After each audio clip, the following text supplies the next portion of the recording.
শেষ কথা বলি এবার, দোয়া কবুলের 5টা শর্ত। এই কথা বলে আজকের আলোচনা শেষ। সবাই এবার অনেক খুশি। কয়টা শর্ত? জোরে বলেন। কয়টা শর্ত মনে থাকবে? এই যারা বলেন দোয়া কবুল হয় না, দেখেন নিজেদের সাথে মিলে কিনা। এই 5টা শর্ত যদি পাওয়া যায়, মুহূর্তেই আপনার দোয়া আরশে যে নক করবে। 1 নাম্বার শর্ত আকলুল হালাল, হালাল খাওয়া। কি খাওয়া? আমরা দুইটাই খাই, হালালও খাই হারামও খাই। বেশি খাই কোনটা? হ্যাঁ, কি খান? আমি কই নাই কিছু, আপনারাই কইছেন। নিজের উত্তরে নিজে ধরা না। হারাম খেলে তো দোয়া কবুল হয় না। লা ইয়াদখুলুল জান্নাতা জাসাদুন গুযিয়া বিল হারাম। ওই দেহ কখনো জান্নাতে যায় না যে দেহ হারাম খেয়ে বর্ধিত হয়েছে। কেন দোয়া কবুল হয় না? মিলিয়ে নেন নিজের জীবনের সাথে, জাস্ট একটু মিলিয়ে নেন, খেয়াল করেন। আকলুল হালাল 1 নাম্বার শর্ত। ইউর ইনকাম শুড বি হালাল, ইউর ফুড শুড বি হালাল, ইউর ড্রিঙ্কস শুড বি হালাল, ইউর ফ্ল্যাট শুড বি হালাল, your bank balance should be হালাল। চিল্লায় বলেন ঠিক কিনা?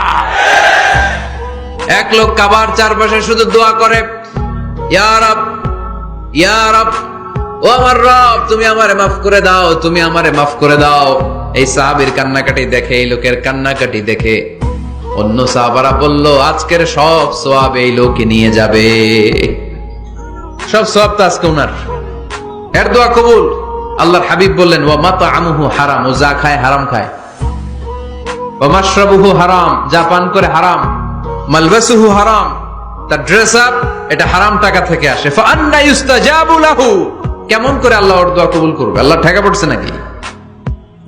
ইন্নাল্লাহা তাইয়্যিব লা ইয়াকবালু ইল্লা তাইয়্যিবা। আল্লাহ নিজে পবিত্র, আল্লাহ পবিত্র ছাড়া কোনো অপবিত্র জিনিস গ্রহণ করেন না। জিহাদের ময়দানে একজন সাহাবী ছিল, সর্বপ্রথম তীর মেরেছিল। নাম কে বলতে পারবে? সাদ বিন আবি ওয়াক্কাস রাদিয়াল্লাহু তাআলা আনহু।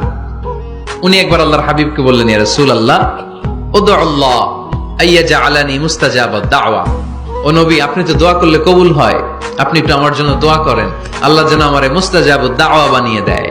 কি বানিয়ে দেয়? মুস্তাজাবুদ দাওয়া মানে কি জানেন? যিনি চাইতে দেরি, কবুল হতে দেরি হয়। আল্লাহর হাবিব বললেন, ইয়া সাআদ, হে সাআদ, আতিব মাতআমাক তাকুন মুস্তাজাবুদ দাওয়া। সাদ, তুমি যেটা খাবে এটা হালাল খেও, হালাল খেলেই তুমি মুস্তাজাবুদ দাওয়া। সুবহানাল্লাহ পড়বেন না? আকলুল হালাল শারতুন লিকবুলিদ দুআ, দোয়া কবুলের প্রথম শর্ত। হারাম খেয়ে দোয়া করলে ওই দোয়া কখনো কবুল হবে না। 2 নাম্বার শর্ত, দোয়াটা করতে হবে একজনের কাছে, তিনি কে? চাইতে হবে একজনের কাছে, তিনি কে?